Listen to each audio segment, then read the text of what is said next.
If you've ever started dating someone and suddenly felt like you were losing your mind, this video is for you. You tell yourself that you're going to take it slow. You tell yourself you're not going to get attached. And then you start to hyper-focus on how long it takes them to text you back, or you reread messages. You feel a spike of panic if they don't respond right away.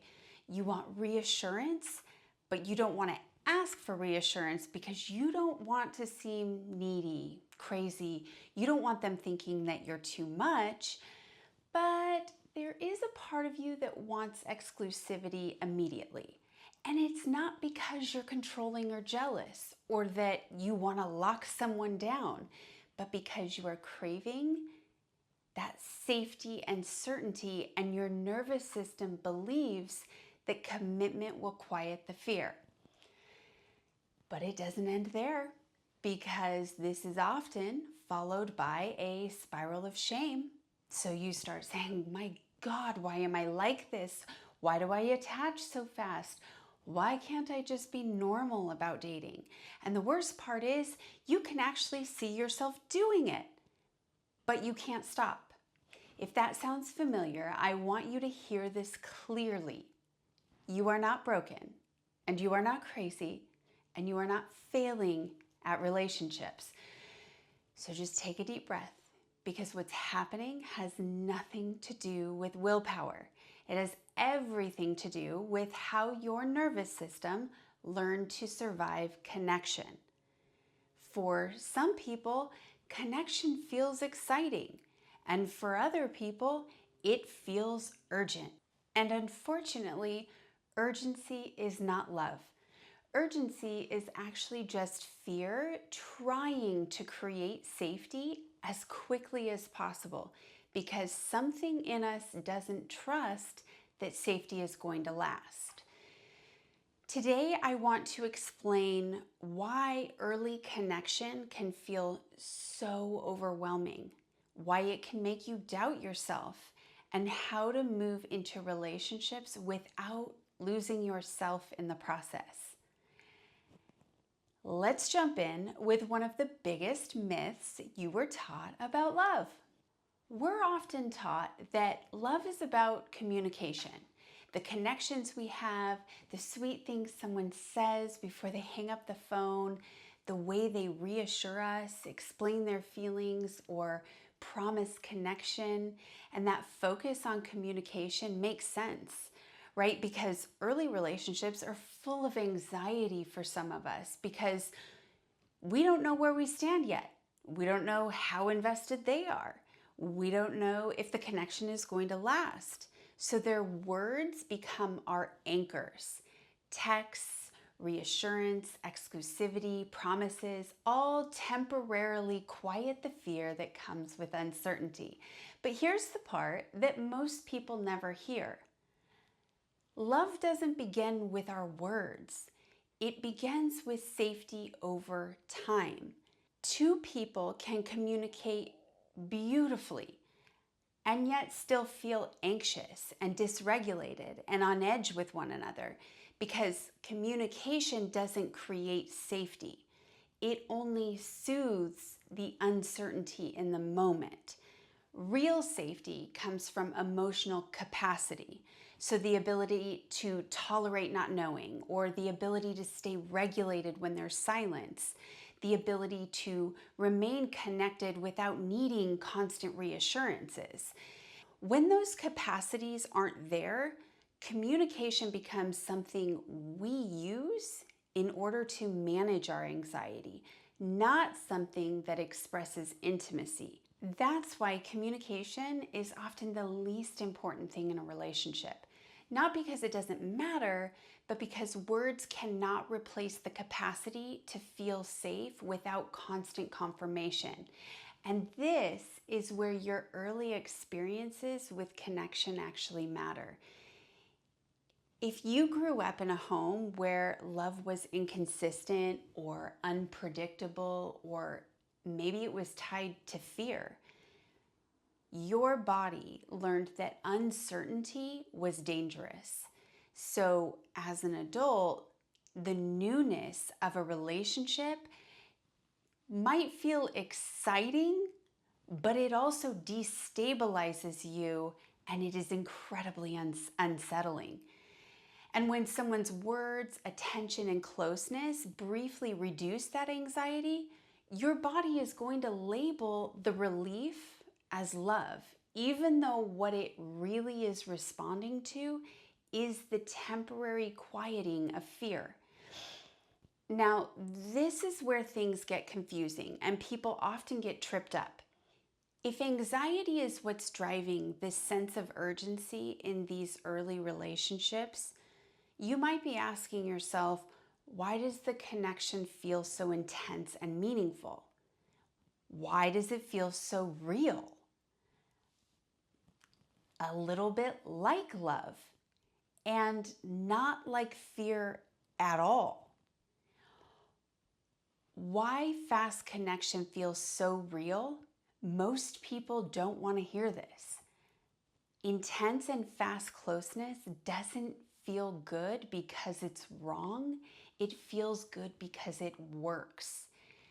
Sex, emotional closeness, constant contact, they release bonding hormones. They soothe our fear of abandonment, and that is going to reduce our sense of loneliness. But calming your nervous system is not the same thing as building real intimacy. One settles your anxiety and brings relief. The other, building intimacy, helps you to actually know someone. And that comes from time and trust and a clear understanding of each other. If closeness is what's soothing your fear, your body will often call that love, even though it's really responding to relief. And once you understand why fast connection can feel so convincing, it becomes a little bit easier to slow down and ask a different question. Not, is this love? But what do I actually know right now? In the first few weeks, someone can really only know a few things. They know if they're attracted to you, they know if the conversation flows easily, they know if they can feel comfortable around you, but they cannot know how you handle conflict. They cannot know how you respond to limits. They cannot know how you show up when things are boring, stressful, inconvenient. So when someone says, I think I'm falling in love with you that early, what they are often saying is, I love how this feels. And that doesn't make them bad, but it does mean reality hasn't entered the room yet. I want to be very clear here. This is not about labeling people as toxic. It's not about shaming fast connection. For people who grew up without emotional safety, intensity was often the only time that closeness existed. So of course it feels like love. The problem isn't speed or how fast the relationship is moving. The real issue is about what you give up in order to stay connected. The danger isn't falling for someone too fast. The danger is confusing discernment for closeness.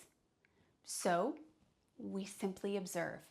We watch what happens when the pace slows, maybe when boundaries appear, when real life interrupts the fantasy. Healthy attachment can tolerate differences. Unhealthy attachment experiences differences as rejection.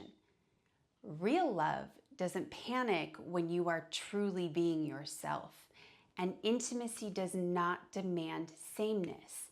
It requires space for people to be unique. Now, if you're listening to this and thinking, this is exactly why I don't trust myself in relationships, I want us to pause here.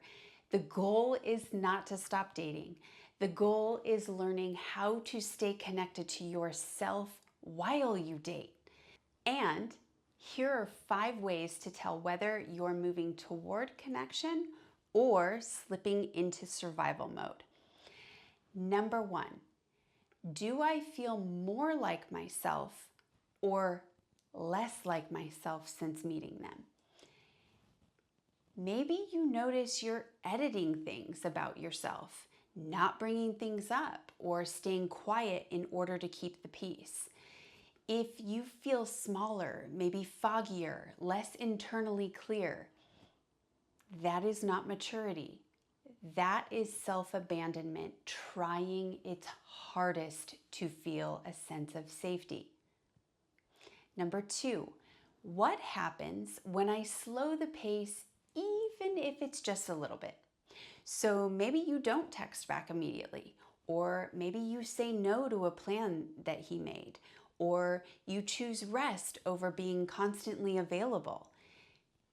What happens? Is the connection threatened, or does it stay consistent and steady?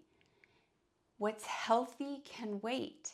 What's anxious needs immediacy.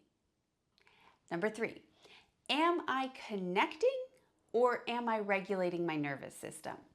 Here's an example. After a hard day, you talk to them and you finally feel good. There's nothing wrong with that. But if the relationship becomes the primary place that your nervous system stabilizes, intimacy very quickly can turn into dependency. Connection should add to your own stability and should never replace it. Number 4, how are differences handled? The real information starts to show up when you disagree, when you say no, when you're not aligned on something. Can you be different, hold different opinions, disagree respectfully without threatening your closeness? Love should never require us to be the same as someone else. Number 5, am I staying connected to myself? Most people don't distrust themselves. They distrust what happens when they're afraid to lose someone. Let me repeat that. They distrust what happens when they are afraid to lose someone. Self-trust is not about knowing the outcome. It's knowing that you won't lose yourself in order to stay attached. Dating isn't about avoiding pain. It's about staying present enough to notice what is happening and grounded enough to stay connected to yourself while it unfolds. Every relationship you enter will reflect the one you already have with yourself. You don't build self-trust by staying alone. You build it by staying connected to yourself while in connection with others. When you can finally stop asking, will this person choose me? Or am I good enough? And instead start asking, am I choosing myself here? Relationships are going to stop feeling so dangerous. Relationships don't reveal whether you are lovable. They reveal where you disconnect from yourself in order to feel chosen and connected to others. And once you see that, everything changes. I created a short audio training titled The Relational Mirror that dives deeper into this topic. So if that's something you're interested in, I'll link it in the description. Until next time.